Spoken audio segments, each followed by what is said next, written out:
ಇನ್ನು ಪಾಕಿಸ್ತಾನದಿಂದ ಭಾರತವನ್ನ ರಕ್ಷಣೆ ಮಾಡ್ತಾ ಇರೋದು ನಮ್ಮ ಆತ್ಮನಿರ್ಭರ ಭಾರತದ ಆಕಾಶ ಕ್ಷಿಪಣಿಗಳು. ಆಕಾಶ ಗುರಿಗೆ ಪಾಕ್ನ JF-17 ಫೈಟರ್ ಉಡಿಸಾಗಿದೆ. ಸುದರ್ಶನ ಚಕ್ರ S-400 ಇದರ ಜೊತೆಗೆ ಭಾರತವನ್ನ ಕಾಯ್ತಾ ಇರೋದು ಆಕಾಶ ಕ್ಷಿಪಣಿ. ಪಾಕ್ ಡ್ರೋನ್ ಅನ್ನ ಪುಡಿ ಮಾಡಿದೆ ಆಕಾಶ ಕ್ಷಿಪಣಿ. ಸ್ವದೇಶಿ ನಿರ್ಮಿತ ಆಕಾಶ ಕ್ಷಿಪಣಿಯಿಂದ ಯಶಸ್ವಿ ಕಾರ್ಯ. ನಮ್ಮ DRDO ತಯಾರಿಸಿದಂತಹ ಆಕಾಶ ಕ್ಷಿಪಣಿಗೆ ಈಗ ಎಲ್ಲರೂ ಕೂಡ ಮೆಚ್ಚುಗೆಯನ್ನ ವ್ಯಕ್ತಪಡಿಸ್ತಾ ಇದ್ದಾರೆ.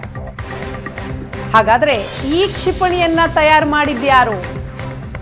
ತಯಾರಿಸಿದಂತಹ ಅಧಿಕಾರಿ ಯಾರು ಗೊತ್ತಾ?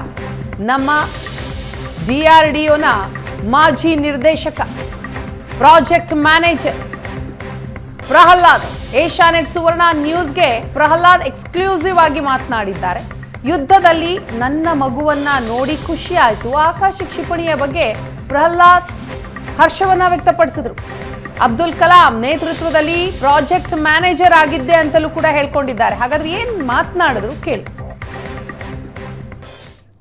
ಪಾಕಿಸ್ತಾನಕ್ಕೆ ಭಾರತೀಯ ಸೇನೆ ಈಗಾಗಲೇ ತನ್ನ ಶೌರ್ಯ ಜೊತೆಗೆ ಸಾಮರ್ಥ್ಯ ಹೇಗಿದೆ ಅನ್ನೋದನ್ನ ಈಗಾಗಲೇ ತೋರಿಸಿಕೊಟ್ಟಿದೆ.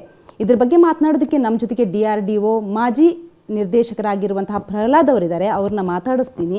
ಸರ್, ಆಕಾಶ ಮಿಸೈಲ್ ಸಿಸ್ಟಮ್ ಹೇಗೆ ವರ್ಕ್ ಆಗುತ್ತೆ ಮತ್ತು ಶತ್ರುಗಳ ಕ್ಷಿಪಣಿ ಮೇಲೆ, ಶತ್ರು ರಾಷ್ಟ್ರಗಳ ಕ್ಷಿಪಣಿ ಮೇಲೆ ಹೇಗೆ ಇದು ದಾಳಿ ಮಾಡುತ್ತೆ ಅಂತ? ಇವಾಗ ನಮ್ಮ ದೇಶ ನಾವಿದ್ದೀವಿ, ಸ್ವಸ್ಥವಾಗಿ ಸೇಫ್ ಆ್ಯಂಡ್ ಸೆಕ್ಯೂರ್ ಇದ್ದೀವಿ. ಇವಾಗ ಎನಿಮಿ ದೇಶದಿಂದ ಅವರು ನಮ್ಮ ಮೇಲೆ ಅಟ್ಯಾಕ್ ಮಾಡಬೇಕು ಅಂತಾರೆ. ಅಟ್ಯಾಕ್ ಮಾಡೋಕ್ಕೆ best is by air, because they can fly fast. By road ಬರೋಕ್ಕಾಗಲ್ವಲ್ಲ, ಟ್ಯಾಂಕ್ ಬೇಕದಕ್ಕೆ. ಬೈ ಏರ್ ಅಂದರೆ ಒಂದು ಫೈಟರ್ ಬಾಂಬರೋ ತೊಗೊಂಡು ಈಸಿಯಾಗಿ ಬಂದುಬಿಡ್ತಾರೆ. ಅಷ್ಟು ಹೈ ಸ್ಪೀಡ್ ಬಂದರೆ ತಕ್ಷಣ ಹತ್ರ ಬಂದುಬಿಡುತ್ತೆ, ನಮ್ಮ ಹತ್ರ ಬರುತ್ತೆ. ನಮ್ಮ ಹತ್ರ ಬರೋಕ್ಕೆ ಮೊದಲು ನಾವು ಅವ್ರ ದೇಶದ ಈ ಬಾರ್ಡ್ರ್ ಲೈನ್ ಒಳಗೇ ಅವ್ರ ನಾಶ ಮಾಡಬೇಕು. ಅವ್ರು ನಮ್ಮ ಬಾರ್ಡ್ರ್ ಕ್ರಾಸ್ ಮಾಡಿ ನಮ್ಮ ದೇಶಕ್ಕೆ ಬಂದುಬಿಟ್ರೆ ಡ್ಯಾಮೇಜ್ ನಮಗಾಗತ್ತಲ್ವ. ಆ ರೀತಿ ಅಲ್ಲೇ ಮಾಡಬೇಕು. ಯಾವ ರೀತಿ ಮಾಡಬೇಕು ಅದಕ್ಕೆ ನಮ್ಮ ಡಿಸೈಡ್ ಮಾಡ್ತೀವಿ. ಅಂದರೆ ನಮ್ಮ ದೇಶದಿಂದ ನಾವು ಒಳಗಡೆ ಸೇಫಾಗಿರ್ತೀವಿ. ಅಂದರೆ ನಮ್ಮ ಬಾರ್ಡ್ರಿಂದ ನಾವು 10 ಕಿಲೋಮೀಟ್ರ್ ಒಳಗೆ ಅಂದ್ಕೊಳ್ಳಿ ಇದ್ದೀವಿ. ಅವಾಗ ಎನಿಮಿ ಇದ್ರ ರೇಂಜು 35 ಕಿಲೋಮೀಟ್ರ್ ಅಂದರೆ ಇನ್ನು 10 ಬಿಟ್ಟು ಇನ್ನು 15-25 ಕಿಲೋಮೀಟ್ರ್ ನಾವು ಎನಿಮಿ ದೇಶದ ಒಳಗೆ ಹೋಗ್ಬೋದು. ಒಳಗೆ ಹೋಗಿ ಆ ಏರ್ಕ್ರಾಫ್ಟ್ನ 25 ಕಿಲೋಮೀಟ್ರ್ ಅಲ್ಲೇ ಧ್ವಂಸ ಮಾಡ್ಬೋದು. ಆ ರೀತಿ ಇದು ಡಿಸೈನ್ ಮಾಡಿದ್ವಿ. ಅದಕ್ಕೆ ಇದರಲ್ಲಿ ಪ್ರೊಪಲ್ಷನ್ ಇಟ್ಟಿರ್ತೀವಿ. Propulsion continuously this will be flying faster than aircraft less than 1 Mach ಇರುತ್ತೆ ಅಥವಾ 1 ಮಾಕ್ ಇರುತ್ತೆ. ಇದು ಮೋರ್ ದೆನ್ ಮಾಕ್ 2 ಇರುತ್ತೆ ಯಾವುದು ಮಿಸೈಲ್. So speed better. ಆಮೇಲೆ ಅದು ಮ್ಯಾನ್ಯೂವರಿಂಗ್ ಅಂತ ಇರುತ್ತಲ್ಲ, ಏರ್ಕ್ರಾಫ್ಟು ಎನಿಮಿ ಇದ್ದಾರೆ ಅಂತ ತಕ್ಷಣ ಮ್ಯಾನ್ಯೂವರ್ ಮಾಡಿ ಲೆಫ್ಟ್ ರೈಟ್ ಅಪ್ ಡೌನ್ ಹೋಗುತ್ತಲ್ಲ, ಅದಕ್ಕೆ 3ರಷ್ಟು ಫಾಸ್ಟಾಗಿ ಇದು ಮಾಡುತ್ತೆ.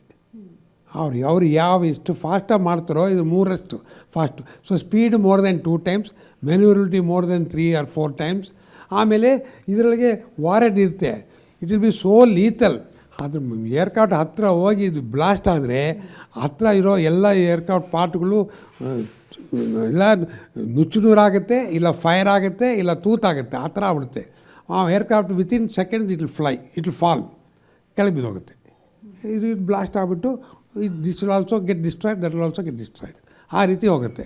ಬೆಂಗಳೂರಿನಿಂದ ಕ್ಯಾಮ್ರಾ ಪರ್ಸನ್ ವಿನೋದ್ ಜೊತೆಗೆ ಮಮತಾ ಮರ್ದಾಳ, ಏಷ್ಯಾನೆಟ್ ಸುವರ್ಣ ನ್ಯೂಸ್.